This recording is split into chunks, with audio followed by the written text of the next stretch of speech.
Radio Adventiste Bethany de Pétionville, la radio qui vous parle de Jésus.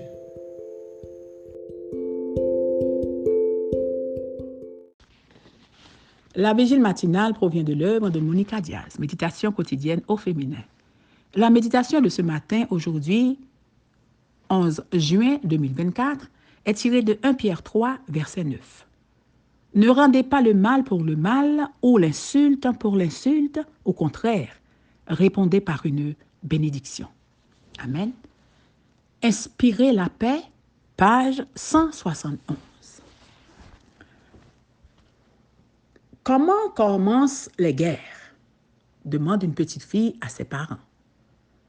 Le père, croyant qu'il s'agit d'une question pour les hommes, prend la parole. Imagine que notre pays veuille se battre avec le pays voisin. La mère interrompt. Mais qu'est-ce que tu dis?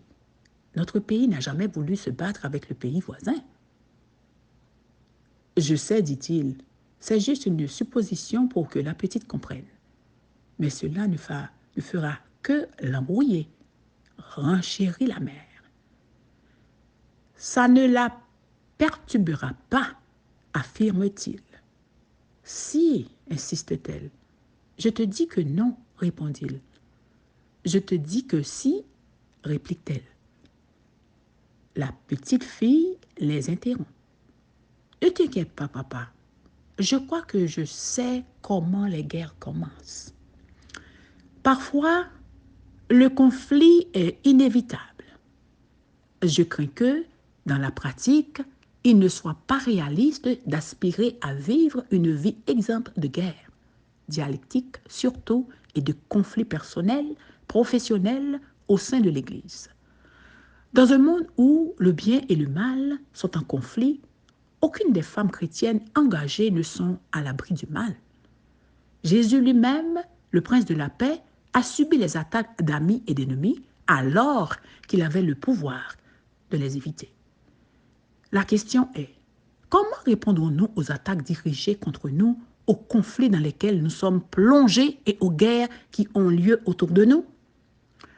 L'idéal du pacifisme n'est peut-être que cela, un idéal, mais c'est certainement un idéal auquel l'Évangile nous appelle et, pour cette raison, il mérite notre considération.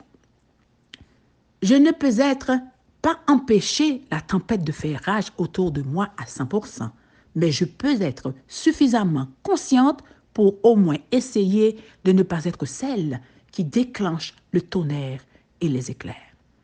Je peux essayer de vivre l'essence du pacifisme et par ma vie inspirer la paix. Après, si le fait de vivre avec le drapeau blanc provoque dans l'autre camp une attaque ou une acceptation de mes conditions de paix, c'est une chose dont je ne suis pas maître et je dois l'affronter avec l'aide de Dieu sans perdre d'espoir. Ce qui est mon pouvoir, c'est de me convaincre que les principes suivants sont bibliques. Ce qui est à mon pouvoir, c'est de me convaincre que les principes suivants sont bibliques. Heureux les artisans de paix, car ils seront appelés fils de Dieu. Matthieu 5, verset 9. Prenez garde que personne ne rende le mal pour le mal, mais recherchez toujours le bien, soit entre vous, soit envers vous, tous. 1 Thessaloniciens 5, verset 15. Qu'ils sont beaux les pieds de ceux qui annoncent la paix. Romains 10, verset 15. Et demandez à Dieu de m'aider à les mettre en pratique. Ne rendez pas le mal pour le mal ou l'insulte pour l'insulte. Au contraire, répondez par une bénédiction. 1 Pierre 3, verset 9. Amen, amen. Inspirez la paix. Que Dieu vous bénisse. Bonne journée. D'autres émissions aussi intéressantes sont aussi disponibles sur notre site radioadventistebethany.com et aussi sur toutes les plateformes de podcast.